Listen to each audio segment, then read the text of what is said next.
दोस्तों, कैसे हैं आप सभी। कि आज हम एक नया क्वेश्चन स्टार्ट करेंगे।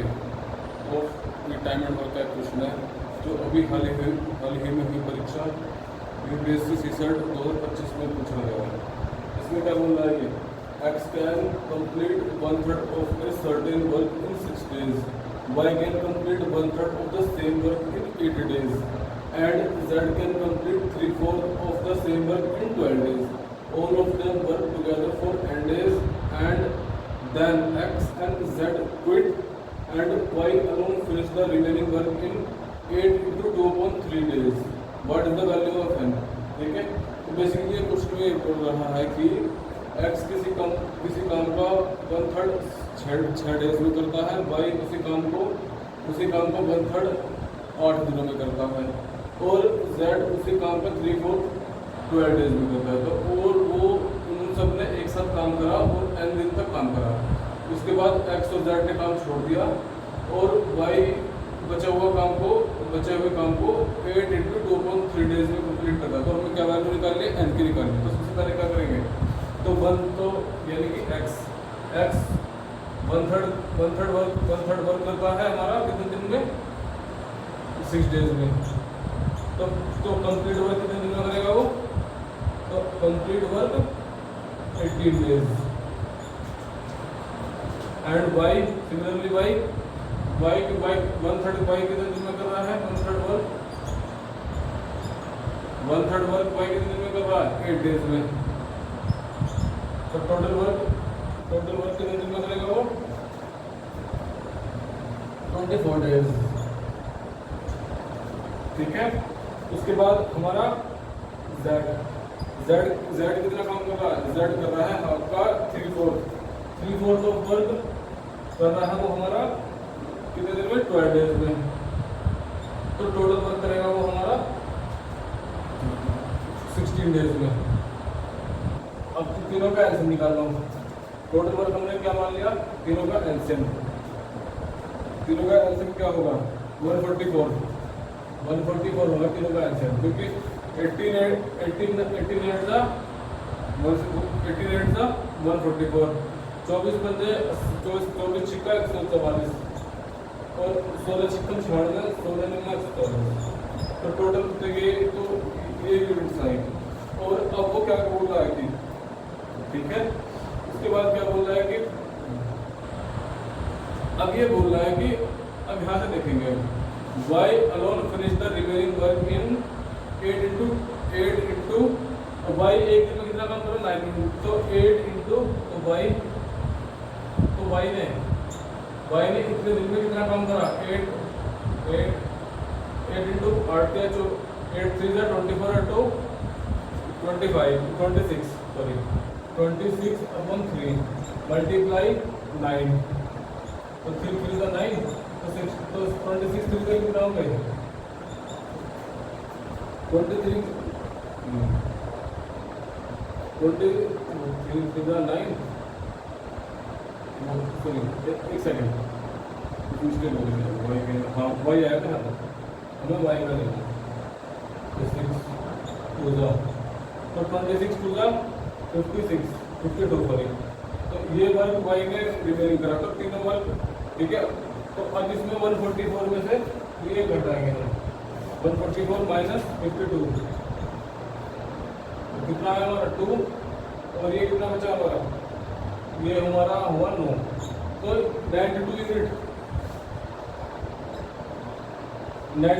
उन्होंने तीनों ने एक साथ मिलकर के एंड डेज तक काम करा। तो 92 तो यानी कि एक यूनिट वर्क को टोटल कितना कर रहे हैं, एक दिन का तीनों का एक यूनिट वर्क निकालेंगे। तो 9 8 17 6 कितना हो गए हमारे, 23 4 द 92। तो यानी कि तो all of them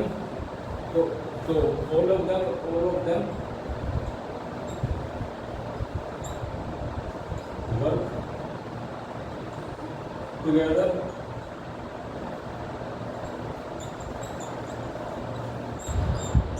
equal to 4 days। इन्होंने कितने दिन तक काम करा, 4 डेज तक। Okay, thank you.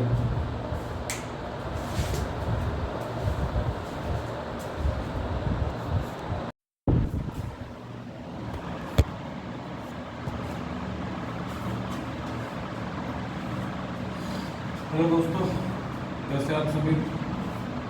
आज हम कॉम्पिटिटिव एग्ज़ाम्स की तैयारी करेंगे और हम ये हाल ही में हुई परीक्षा CDS 2025 का PY है, previous year question paper. Okay, तो हम इस क्वेश्चन को सॉल्व करेंगे। तो इस क्वेश्चन को सॉल्व करने में मैं आपको दो तरीके बताऊंगा, एक हिडन ट्रायल तरीका, एक हिडन ट्रायल मेथड और एक जो कॉन्सेप्ट बेस्ड मेथड है। ठीक है, first of all hidden trial.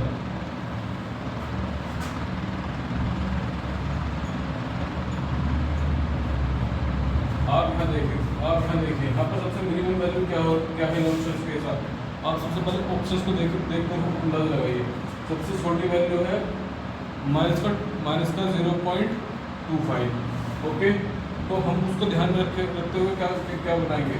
तो सबसे छोटी वैल्यू हम मानेंगे m, क्योंकि n जो m और क्या बोल रहा है क्वेश्चन में, m is the real number m is the square to given the value of n। तो यानी कि बेसिकली n क्या है, m का स्क्वायर।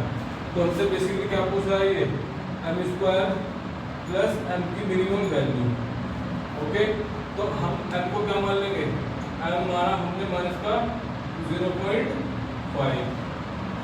ओके, ये हमने, उसके बाद m स्क्वायर क्या होगा, m स्क्वायर होगा माइनस का 0.5 का होल स्क्वायर। तो क्या होगा ये 0.25। ओके, तो m प्लस n क्या है, यानी कि ये n की इक्वल है, यानी कि m क्या होगा हमारा, m है हमारा माइनस का 2.5 और n क्या है हमारा प्लस का 0.25। फिजिकल तो हमारी वैल्यू क्या आ गई है, माइनस का 0.25 मिनिमम वैल्यू। तो यहाँ पर सबसे छोटी मिनिमम वैल्यू यही है, तो हमारा आंसर क्या होगा, ऑप्शन ए। ठीक, ओके। अब इसका हम सेकंड मेथड करेंगे।